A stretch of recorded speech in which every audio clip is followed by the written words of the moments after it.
ada seorang siswi yang depresi karena dipaksa menggunakan jilbab di salah satu SMA negeri di Bantul, Yogyakarta. Kisah ini tidak hanya terjadi kali ini di Jogja.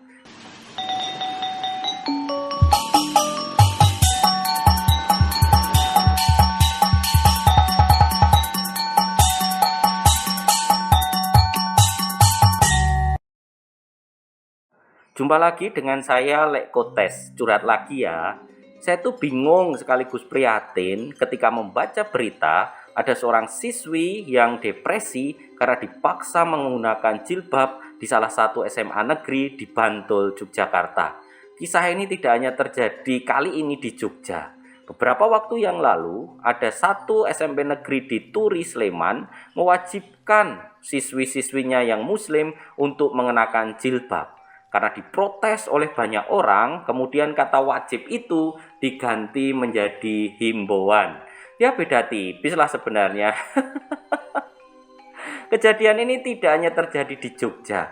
Baru-baru ini di Jakarta terjadi juga laporan bahwa ada SD dan SMP negeri mewajibkan siswi-siswinya mengenakan jilbab. Ya memang ini laporan yang masih diverifikasi karena katanya ada siswa yang sudah membeli seragam disuruh ganti karena tidak sesuai dengan kewajiban untuk mengenakan jilbab itu. Ya ini masih diverifikasi dan perlu dicek juga soal kebenarannya. Tetapi kisah-kisah ini mungkin tidak hanya terjadi di Jogja atau Jakarta, mungkin di tempat lain pun ada, tetapi tidak terkuak seperti gunung es itu yang kelihatan hanya sedikit, tetapi sebenarnya ada banyak kisah-kisah yang belum terungkap. Itulah yang membuat saya bingung dan prihatin. Mengapa? Karena kan kisahnya terus berulang, terus terjadi, tetapi seolah-olah tidak ada upaya untuk kemudian mengatasi hal ini, untuk mencegah hal ini. Karena itu bagi saya yang penting adalah bagaimana mencegahnya. Masa keledai saja tidak jatuh di lubang yang sama kok, masa kita jatuh pada kesalahan yang sama terus-menerus? Karena itu saya ingin mengusulkan beberapa hal agar bisa mencegah kejadian seperti ini terjadi lagi. Ya semoga usulan saya ini bisa membantu. Yang pertama, saya mengusulkan agar ditinjau ulang ketentuan soal seragam. Ketentuan soal seragam sekarang ini mengacu pada Peraturan Menteri Pendidikan dan Kebudayaan Nomor 45 Tahun 2014. Di situ dijelaskan dan ditampilkan model-model seragam untuk anak-anak sekolah negeri dari tingkat SD, SMP, dan SMA. Menurut saya yang menjadi masalah adalah dalam model Permendikbud itu ada pilihan untuk mengenakan celana panjang untuk anak SD dan SMP. Dan untuk anak-anak perempuan SD, SMP maupun SMA diberikan kesempatan untuk menggunakan rok panjang. Saya rasa Permendikbud itu perlu ditinjau. Kembalikan saja seperti dulu. Untuk anak SD laki-laki celananya pendek, SMP juga pendek, celana panjang untuk SMA saja kan ya, lalu ada prestis gitu loh kalau masuk SMA. Sementara untuk rok panjang bagi siswa perempuan SD maupun SMP dan SMA lebih baik dihapus saja. Rok panjang dikhususkan untuk mereka yang memang memilih untuk memakai seragam dengan pakaian muslimah.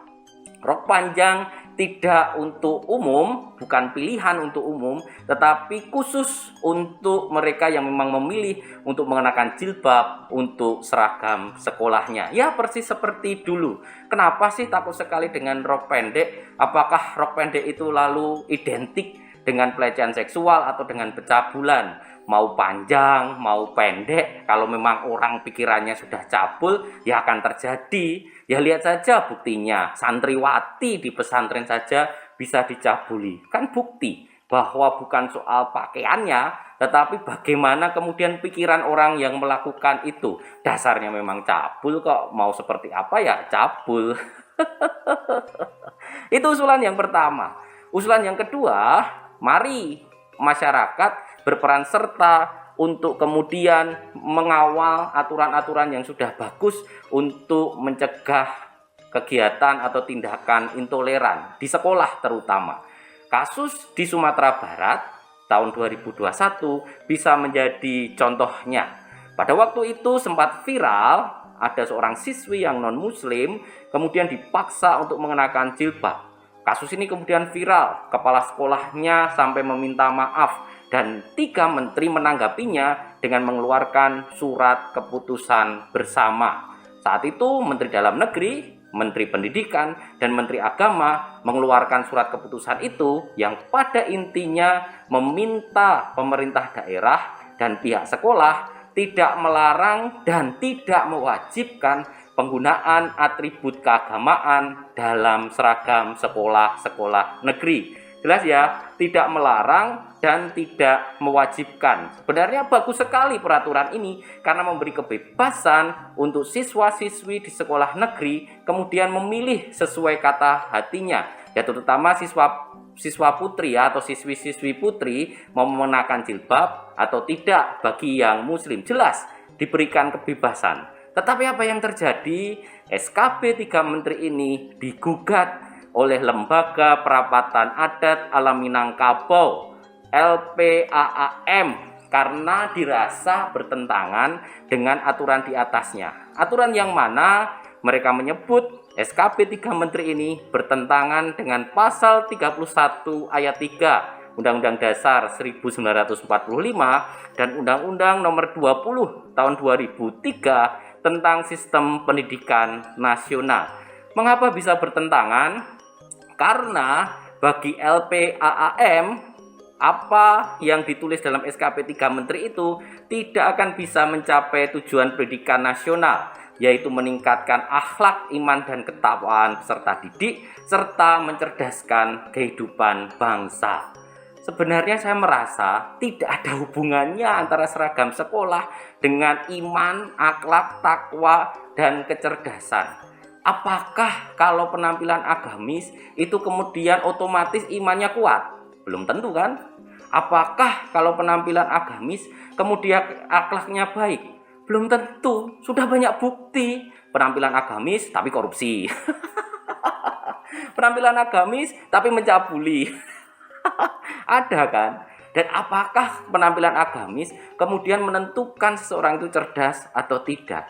Kan tidak. Herannya, Mahkamah Agung mengabulkan gugatan LPAAM ini sehingga memerintahkan agar SKP 3 menteri itu dicabut dan tidak diberlakukan. Nah, itu loh, aturan bagus, sebuah kesempatan untuk menghilangkan intoleransi, tetapi kemudian digugat oleh sebagian anggota masyarakat dan masyarakat lain yang sebenarnya setuju dengan aturan itu diam. Akhirnya kalah dan aturan yang bagus itu kemudian tidak jadi dilaksanakan. Karena itu peran masyarakat untuk mengawal aturan yang bagus. Ya nanti misalnya soal seragam sekolah ini sudah diubah dan kemudian dilaksanakan, perlu ada peran serta semua masyarakat dalam hal ini. Maka mari kita terlibat, jangan diam sajalah. Nanti diam saja lalu terjadi banyak hal intoleran, kita jadi yang rugi sendiri kan? Gitu maksudnya.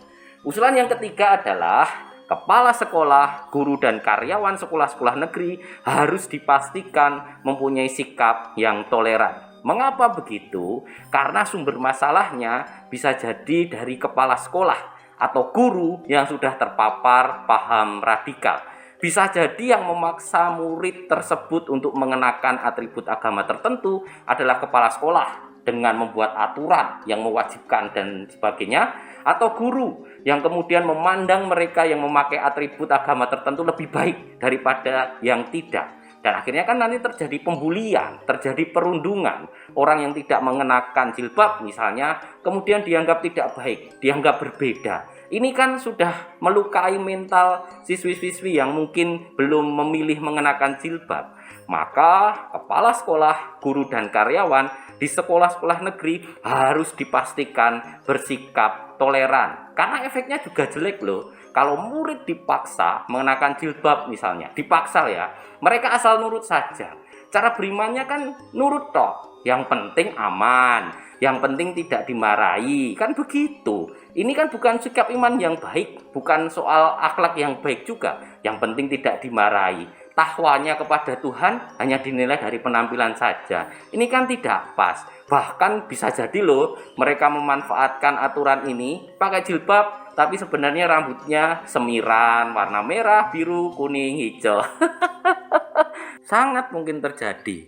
Bisa jadi juga kalau di sekolah pakai jilbab tertutup dan serba baik, tapi begitu di luar lingkungan sekolah langsung dilepas, langsung jalan-jalan dengan pakaian yang lebih terbuka. Bisa saja kan?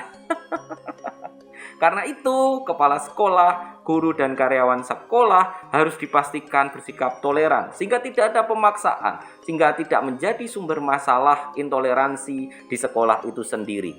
Ya tentu saja, yang terakhir adalah peran orang tua. Tapi peran orang tua ini tidak usah diusulkan, karena seharusnya orang tua memang menjadi pendidik utama anak-anaknya. Ya masa sekolah sudah berusaha mendidik, orang tuanya lalu lepas tangan? Kan tidak begitu.